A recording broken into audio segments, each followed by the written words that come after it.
the COVID-19 pandemic impacted your business? How have you been managing the company in the current tough times? Our business, as many other businesses, had to navigate the financial and operational challenges of coronavirus while rapidly addressing the needs of our people, customers and suppliers. The coronavirus outbreak has forced us to reevaluate how we communicate with customers, how we deliver relevant customer experiences, where we work, and how digital channels and tools can be used to support business continuity through the crisis and beyond. To boost our workforce's resilience, we work hard and manage to keep all our workers healthy, safe and employed, with an eye to equipping people with the new skills for the future. With the COVID-19 crisis, fundamental changes in consumer behavior, supply chains and routes to market are knocking companies off balance.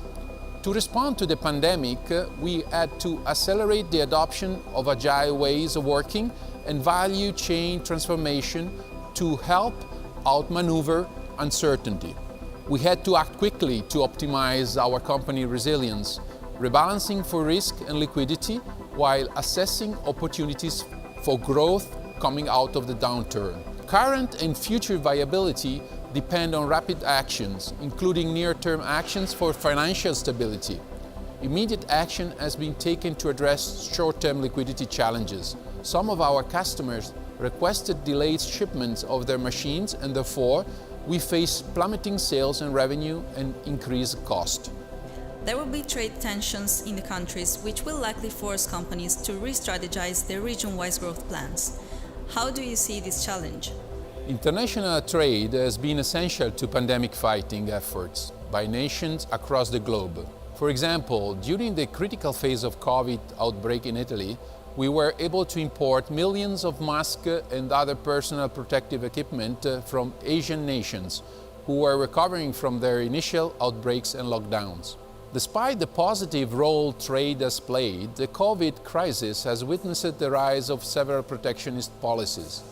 More broadly, some policymakers are calling for greater self-reliance in general, and repatriation of international supply chains in particular. For instance, a few days ago, the Indian government put curbs on the import of rubber used in cars, two-wheelers and heavy vehicles, moving it from list of free imports to the restricted category as part of a strategy to sustain the domestic industry. However, the Indian Tyre Industry Association expressed concern over the widening gap between the domestic production of natural rubber and its consumption, and has sought duty relief on imports of the commodity. Rubber prices in India are nearly 20% higher than international prices, and any restriction on imports will only hurt the tire industry. Pushing policies aimed at forcing companies to alter their supply chain practices can easily lead other nations to respond. A spiral of retaliation could disrupt world productive capacity in virtually all manufacturing sectors, given the high level of interdependence. This could make economic recovery more challenging. In short, keeping trade channels open will help us fight the disease and help the world economy recover. Tire companies will now be more focused on production cost cutting. How will your company help your customers to reduce production costs? Best quality and world-class effectiveness have been always key elements of Marangoni Meccanica value proposition for our customers.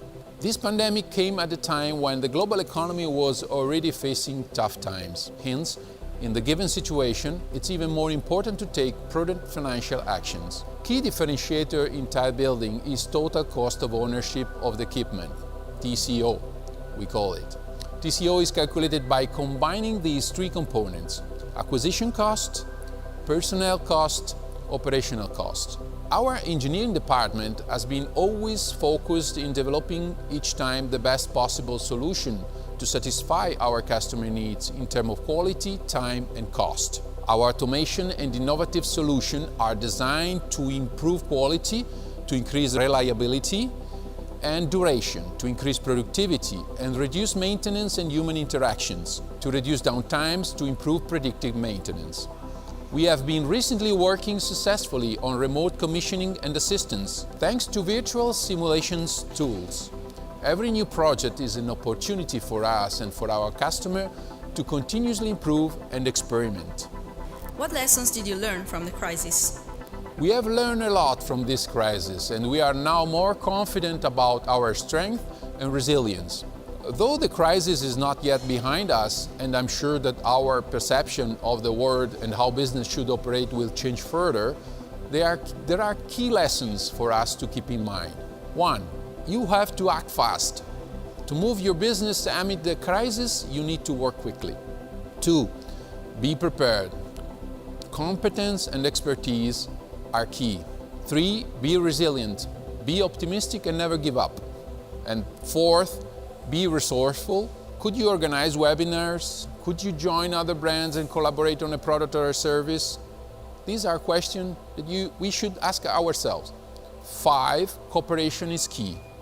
In combating COVID-19, cooperation between different government, leaders and private and public sector organizations is essential to ensure safety of the community members. When your business is facing a challenge, you have a better chance of coming up with a solution when you work together with your team and relevant organizations. Where relevant, your customer could be part of the solution and provide you with the option that is more appealing to them. Thank you for listening and good luck to everyone.